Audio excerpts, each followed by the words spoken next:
আপনি কি জানেন পুজোর সময় যে স্বস্তিক চিহ্ন আমরা ব্যবহার করি সেটা আসলে শুধু চিহ্ন নয়, এতে লুকিয়ে আছে অসাধারণ এক গোপন রহস্য। এই ছোট্ট চিহ্নটা আমাদের জীবনে শান্তি, সুখ আর সাফল্য নিয়ে আসে। স্বস্তিক চিহ্নের চারদিকে আছে চারটি শক্তি: শান্তি, সমৃদ্ধি, শক্তি আর আনন্দ। প্রাচীনকাল থেকে এটা পজিটিভ শক্তি ছড়িয়ে দেয় বলে বিশ্বাস করা হয়।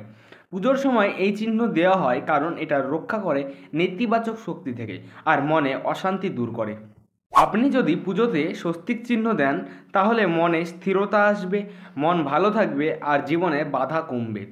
তাই পুজোর সময় স্বস্তিক চিহ্ন দেওয়া শুধু রীতি নয়, এটা আপনার জীবনে শুভ শক্তি আনার এক সুন্দর উপায়।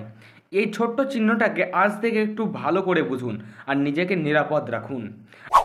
আপনি যদি এই ধরনের ভিডিও আরও দেখতে চান তাহলে অবশ্যই আমাদের চ্যানেলটিকে সাবস্ক্রাইব করুন, ভিডিওটিকে লাইক করুন আর আত্মীয় স্বজনের মধ্যে শেয়ার করুন।